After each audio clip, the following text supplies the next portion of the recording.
భగవంతుని పూజకు భక్తే ప్రధానం. భక్తి శ్రద్ధలు లేకుండా బంగారు విగ్రహాన్ని పూజించినా ఎటువంటి ఫలితం ఉండదని చెప్తుంటారు ప్రవచనకర్తలు. త్రికరణ శుద్ధితో భక్తి శ్రద్ధలతో ప్రకృతిని ఆరాధిస్తే సత్ఫలితాలు వస్తాయని కూడా చెప్తుంటారు. ప్రస్తుతం అటువంటి ఓ నిజాన్ని ప్రస్తుతం చేసి చూపిస్తున్నారు ఖమ్మం నగరం టేకులపల్లిలోని గోశాల నిర్వాహకులు.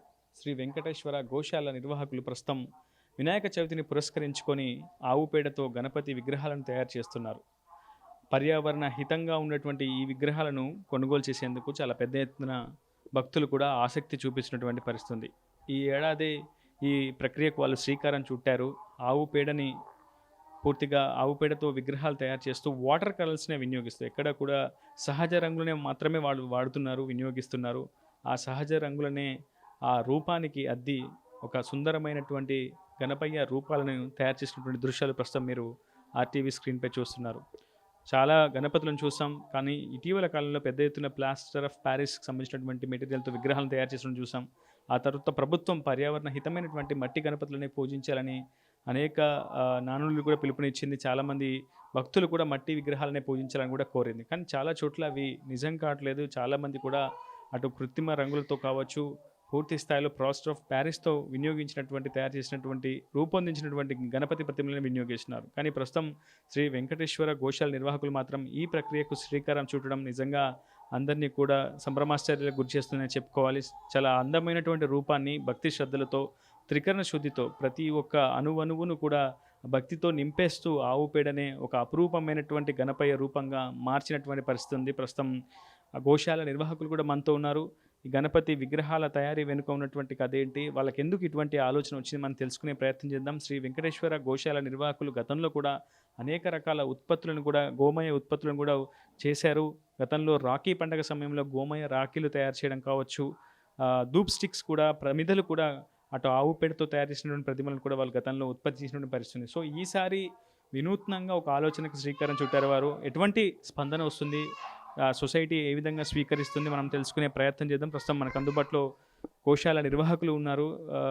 చెప్పండి, ఈ ఆలోచన అసలు ఎలా వచ్చింది? ఆవు పేడతో గణపతి విగ్రహాలు తయారు చేయాలన్న ఆలోచన వెనుక అసలు ఎందుకు ఆలోచన వచ్చింది? జై శ్రీరామ్, జై గోమాత. నా పేరు శ్రీరామ్ అండి. మేము ఈ గోశాల స్టార్ట్ చేసి 16 ఇయర్స్ అవుతుంది. అందరికీ గోవు అంటే కేవలం పాలు, నెయ్యి, మూత్రం అనే మాత్రమే తెలుసు. కానీ గోమయంలో లక్ష్మీ నివాసం ఉంటుంది. అలాంటి గోమయంతో మనం అనేక ఉత్పత్తులు తయారు చేయొచ్చు. అలా చేయడం ప్రారంభించి మొదటగా మేము ఈ గోమయంతో ప్రమిదలు చేసామండి. ఆ ప్రమిదల తర్వాత ధూప్ స్టిక్ మొన్నే ఈ సంవత్సరమే రాఖీలు, ఈ వినాయకులను కూడా ఒకసారి చేస్తే ఎలా ఉంటుంది చూద్దామని ఈసారి ప్రయత్నంగా చేయడం జరుగుతుంది. దీనికి ఆదరణ కూడా చాలామంది అడుగుతున్నారండి. చాలా ఆదరణ జరుగుతుంది. సాధారణంగా మనం బంకమట్టితో కొన్ని విగ్రహాలు చేయడం చూసాం, తర్వాత వినూత్న రీతిలో గణపతి విగ్రహాలు చేస్తాం. కానీ ఎప్పుడు ఆవు పేడతో కూడా గణపతి విగ్రహాన్ని తయారు చేయొచ్చు అన్న ఆలోచన చాలా మందికి రాలేదు. ఇదే మొదటిసారి అనుకుంటా బహుశా. ఈ ఆలోచన ఆవు పేడతో ఎందుకు చేయాలనుకుంటున్నాం?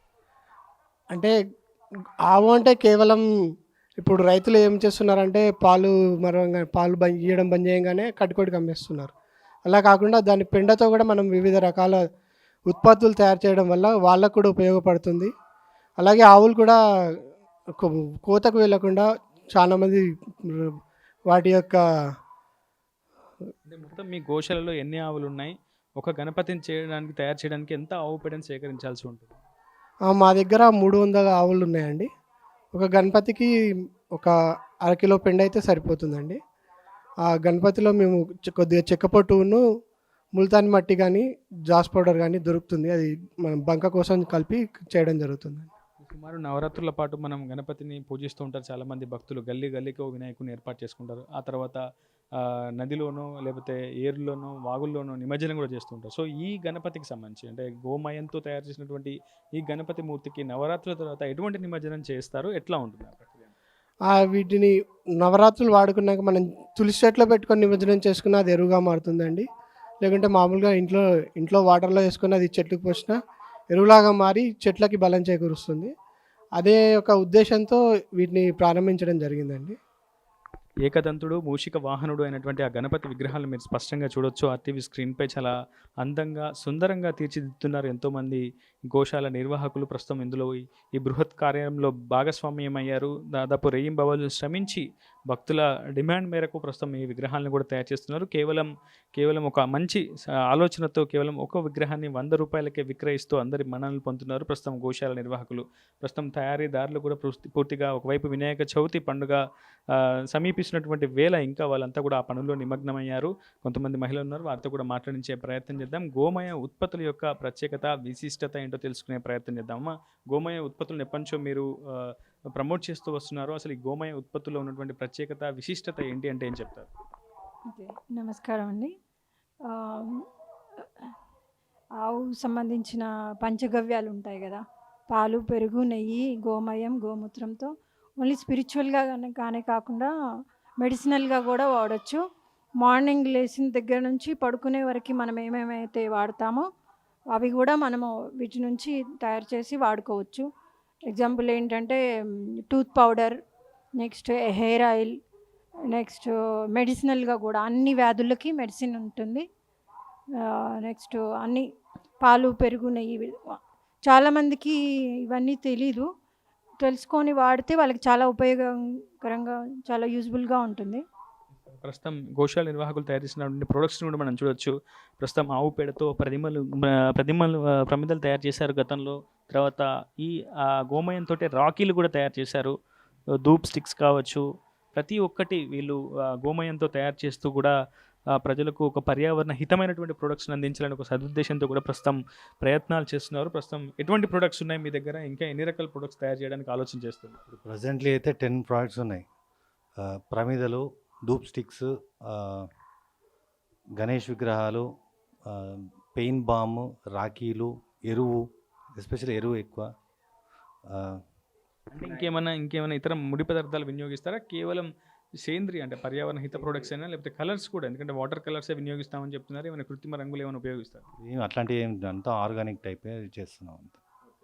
ఎట్లా అనిపిస్తుంది? ఎందుకంటే చాలామంది ఇప్పుడు వ్యాపార ప్రపంచంలో స్వార్థపూరిత ప్రయోజనాల కోసం ఎక్కువగా పనిచేస్తూ ఉంటారు. కానీ ఒక హితం కోసం 10 మందికి మంచి చేయాలనే ఒక ఆలోచనతో ఇలా ఈ ఆవు వ్యర్థాలను కూడా అద్భుతమైనటువంటి ఒక మెడిసిన్గా వినియోగిస్తున్నటువంటి పరిస్థితి. సో ఈ ఆలోచన వెనుక ఉన్నటువంటి శాస్త్రం ఏం చెప్తుంది? అసలు శాస్త్రంలో గోమయం యొక్క ప్రత్యేకత గురించి ఏమైనా మెన్షన్ చేశారు?